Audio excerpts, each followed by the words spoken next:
భారతీయ సంస్కృతి ధర్మ సూత్రాలకు మూల స్తంభం కంచి కామకోటి పీఠం. ఇది కేవలం ఒక మతపీఠం మాత్రమే కాదు, ఆధ్యాత్మికత, సమాజ సేవ, వేద విజ్ఞానం కలయికగా వెలుగొందుతున్న దివ్యస్థానం. శ్రీ ఆదిశంకరాచార్యులు స్థాపించిన 5 ప్రధాన శృంగేరీలలో ఒకటి కంచి కామకోటి పీఠం. ఇది వేద ధర్మాలను పునరుద్ధరించేందుకు స్థాపించబడింది.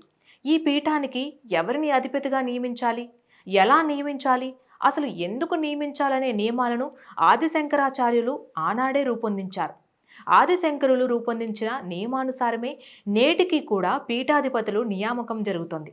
ఇప్పటి వరకు ఈ పీఠానికి 70 మంది పీఠాధిపతులుగా నియమించబడ్డారు.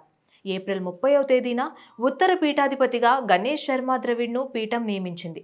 అసలు పీఠానికి అధిపతి కావాలంటే ఎలాంటి అర్హతలు ఉండాలో తెలుసుకుందామా?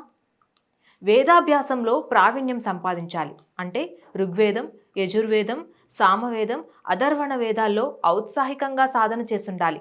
వీటితో పాటు ఉపనిషత్తులు, బ్రాహ్మణాలు, షడ్సర్మణాలు, ధర్మశాస్త్రాలు కూడా తెలిసి ఉండాలి. ఇవన్నీ ప్రాథమిక అర్హతలు.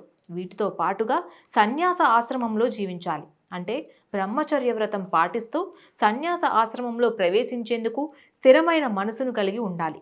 జీవితాన్ని విచ్ఛిన్నం చేసే కామ, క్రోధ, లోభ, మోహ, మద మాత్సర్యాలను జయించిన వ్యక్తి అయి ఉండాలి. నీతి శాస్త్రం, భక్తి మార్గం పట్ల గాఢమైన నిబద్ధతను కలిగి ఉండాలి.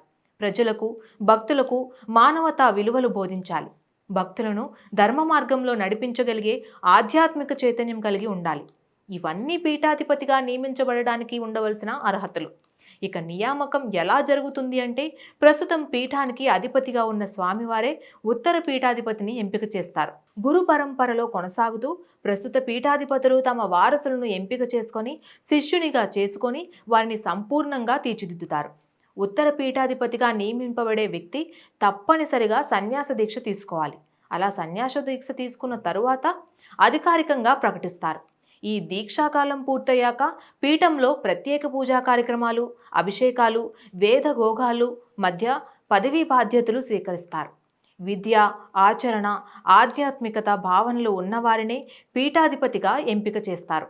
పీఠాధిపతిగా ఎంపికైన వారు వేద, ఉపనిషత్తుల, భగవద్గీత, స్మృతులు మొదలైన ధర్మబోధక గ్రంథాలను ప్రచారం చేస్తారు.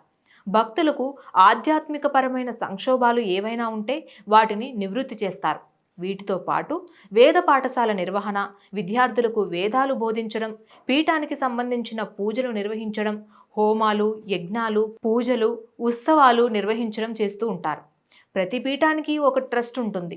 ఈ ట్రస్ట్ పీఠానికి సంబంధించిన ఆస్తులు, సేవా కార్యక్రమాలు, వేద పాఠశాలలు తదితరమైనవి ట్రస్ట్ ద్వారా నిర్వహిస్తారు. భక్తుల నుంచి వచ్చే విరాళాలను స్వీకరించి ధర్మ కార్యాలకు వినియోగిస్తారు. ఇది క్లుప్తంగా కంచి కామకోటి పీఠం గురించి ఒక చిన్న కథ. Please subscribe to the channel and download the Politicos app from the links in the description.